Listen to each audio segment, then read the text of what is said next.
शिक्षक भर्ती के बारे में अगर हम बात करें तो कोई भी शिक्षक भर्ती हो, जब उसमें मेरिट जोड़ी जाती है यानी कि एकेडमी जब जोड़ा जाता है तो एकेडमी की सबसे अधिक घातक होता है, खास तौर से बीएड वालों के लिए। क्यों होता है? आपको याद होगा कि यूपी बोर्ड में 2005 से पहले, अगर आपको याद होगा तो अच्छे से आपको पता होगा कि अगर हम बात करें तो यूपी बोर्ड में 2005 से पहले चाहे हाई स्कूल हो, चाहे इंटरमीडिएट हो, चाहे आपका बीए या बीएससी हो, तो उस समय क्या होता था, हाई स्कूल और इंटरमीडिएट में एक दौर ऐसा भी था जब 60% तक भी लोग नहीं पहुंच पाते थे। मतलब ये होता था कि जब रिजल्ट क्लियर होता था तो मुश्किल से 1 2 3 लड़के 60% तक पहुंचते थे और इनका नाम हो जाता था। तो अंकों को देने में काफ़ी कंजूसी की जाती थी। ये क्राइटेरिया इसी प्रकार से लंबे समय से आ रहा था।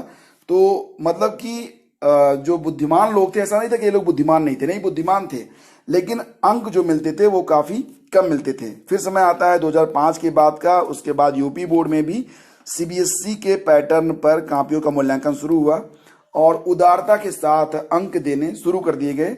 और इसके बाद एक दौर ऐसा आया जब यूपी बोर्ड में भी जो अभ्यर्थी थे वो 70, 75 प्लस, 80 और 90 प्लस तक भी गए। ठीक है, तो 2005 के जो लोग हैं हाई स्कूल, इंटरमीडिएट, ग्रेजुएशन वाले, उनका जो एकेडमिक स्कोर होता है वो 2005 वालों के पहले वालों से काफ़ी बेहतर होता है।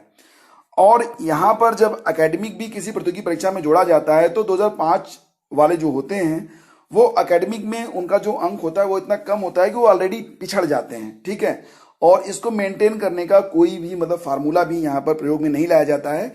इस वजह से जो अभ्यर्थी 2005 के पहले हाई स्कूल, इंटरमीडिएट वाले होते हैं वो एकेडमिक में कम हो जाते हैं और ज़्यादातर लोग यही लोग होते हैं जो बीएड करते हैं। ठीक है, तो बीएड ज़्यादातर, मैं सभी की बात नहीं कर रहा हूँ, ज़्यादातर जो मतलब 2005 के पहले वाले हाई स्कूल, इंटरमीडिएट पास हैं वही लोग बीएड भी करते हैं। और अंत में जब इस प्रकार की, यानी कि अगर 69,000 शिक्षक भर्ती परीक्षा के बारे में बात करें, इस प्रकार की परीक्षाएं होती हैं जिसमें एकेडमिक और एग्जाम दोनों जोड़ा जाता है। तो एग्जाम में आप कितने भी बेहतर अंक लेके आते हैं लेकिन एकेडमिक की वजह से आप क्या होता है, पिछड़ जाते हैं।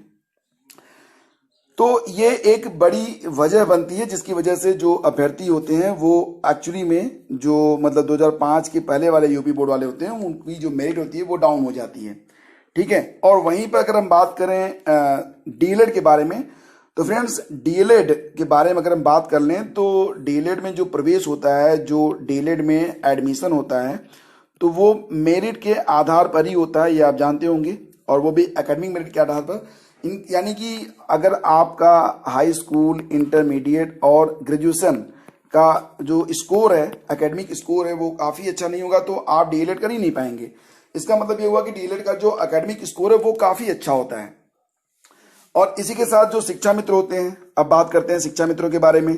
तो शिक्षा मित्रों को चाहे वो 2005 के पहले वाले हों चाहे बाद वाले हों, एकेडमिक अच्छा हो या ना हो, लेकिन जब उनको लगभग 63 अंक का, अबाउट 63 अंक यानी कि लगभग 25 अंक का, जो 25% का उनको वेटेज मिलता है, जब ये वेटेज उनको मिल जाता है तो उनकी मेरिट इतनी हाई हो जाती है फ्रेंड्स कि उसके बाद उनका कोई भी कंपटीशन नहीं रहता है। यानी कि डीएलएड की कैटेगरी में अगर आप आते हैं या फिर शिक्षा मित्र की कैटेगरी में अगर आप आते हैं तो फिर आप सामान्य अंक प्राप्त कर भी आप सुरक्षित हैं। यानी कि इस दो कैटेगरी के जो स्टूडेंट हैं वो काफ़ी हद तक सुरक्षित